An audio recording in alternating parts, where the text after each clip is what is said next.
Hello YouTube, this is CN Maritime History here back with another video, and today I'll be talking about the Queen Anne's Revenge, Blackbeard's war machine. Queen Anne's Revenge was an early 18th century ship most famously used as a flagship by Edward Teach, better known by his nickname Blackbeard. Although the date and place of the ship's construction are uncertain, it is originally believed she was built for merchant service in Bristol, England in 1710 and named Concord.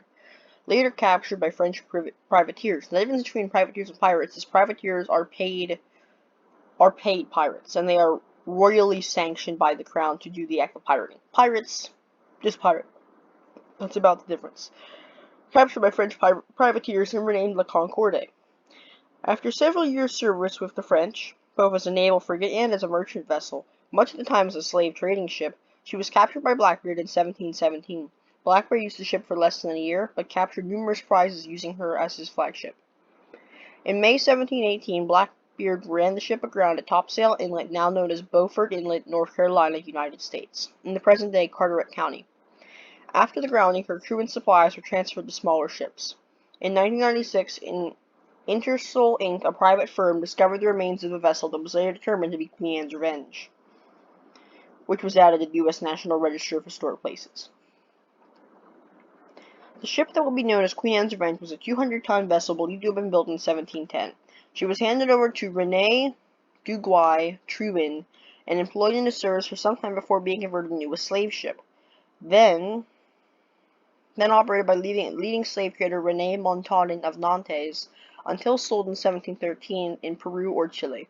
She was briefly reacquired by the French Navy in November 1716, but was sold by them for commerce 5 months later in France, again for use as a slave ship. She was captured by Blackbeard and his pirates on November 28, 1717, in the island of St. Vincent in the West Indies. After selling her cargo of slaves at Martinique, Blackbeard made the vessel into his flagship, adding more heavy cannon and renaming her Queen Anne's Revenge. The name may come from the War of the Spanish Succession, known in the Americas as Queen Anne's War, in which Blackbeard had served in the Royal Navy, or possibly from sympathy for the Jacobite cause, Queen Anne being the last Stuart monarch. Blackbeard sailed this ship from the west coast of Africa to the Caribbean, attacking British, Dutch, and Portuguese merchant ships along the way. Shortly after blockading Charleston Harbor in May 1718, and refusing to accept the governor's offer of the king's pardon, Blackbeard ran Queen Anne's Revenge aground while entering Beaufort Inlet, North Carolina on June 10, 1718. A deposition given by David Harriet, the former captain of the sloop Adventure, states, Thatches, or as he said Thatches, but he meant Teach's ship, Queen Anne's Revenge, run aground off of the bar of Topsail Inlet. He also states that Adventure run aground likewise about gunshot from the said thatch in an attempt to kedge Queen Anne's Revenge off the bar. Blackbeard then disbanded his flotilla, and escaped by transferring supplies into the smaller Adventure. He stranded several crew members on a small island nearby, where they were later rescued by Captain Stede Bonnet. Some suggest Blackbeard deliberately grounded the ship as an excuse to disperse the crew. Shortly afterward, he surrendered and accepted the king's pardon for himself and his remaining crewmen from Governor Charles Eden at Bath, North Carolina. However, Blackbeard eventually returned to piracy and was killed in combat in November 1718. Intersol Inc., a private research firm, discovered the wreck believed to be Queen Anne's Revenge on November 21st, 1996. It was located by Intersol's Director of Operations, Mike Daniel, who used historical research provided by the company's president, Phil Masters, and maritime archaeologist, David Moore. The shipwreck lies in 28 feet of water, about 1 mile offshore of Fort Macon State Park, Atlantic Beach, North Carolina. On March 3, 1997, the governor of North Carolina, James B. Hunt, held a press conference in Raleigh, North Carolina. He stated, "The state of North Carolina is working to protect the site and will do everything we can to that end. We look forward to the day when all North Carolinians can see these exciting artifacts for themselves. 31 cannons have been identified to date, and more than 300,000 artifacts have been recovered. The cannons are of different origins, including Sweden, England, and possibly France, and of different sizes, as would be expected of a colonial pirate crew." Recognizing the significance of Queen Anne's Revenge, the North Carolina Department of Natural and Cultural Resources, Intersol, and Maritime Research Institute entered into a memorandum of agreement in 1998.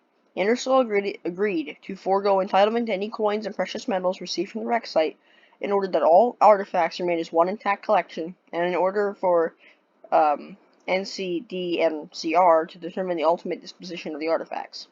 In return, Intersol was granted media, replica, and other rights granted related to an entity known as Blackbeard's Queen Anne's Revenge Shipwreck Project.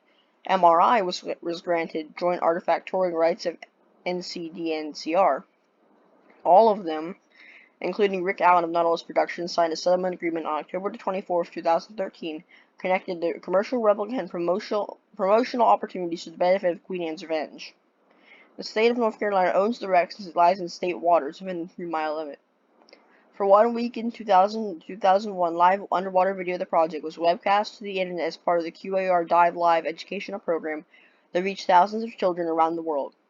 It was created and co-produced by Nautilus Productions and Marine Graphics. This project enables students to talk to scientists and learn about methods and technologies utilized by the underwater archaeology team.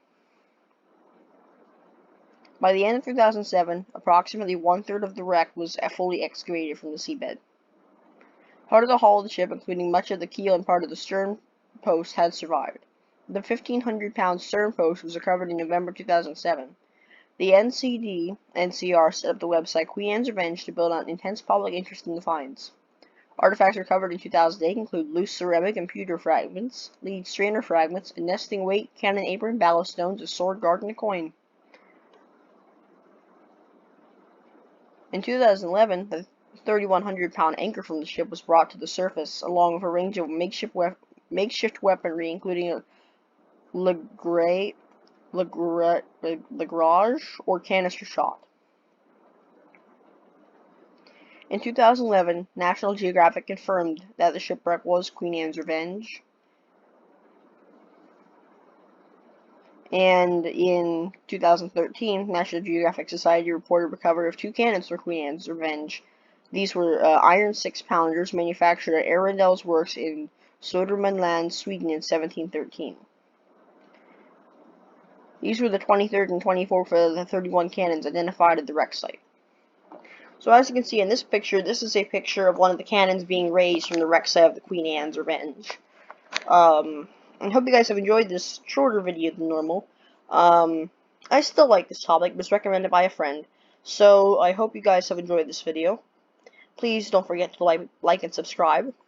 It really helps the channel and helps my channel grow a little bit. And have a good day. Bye.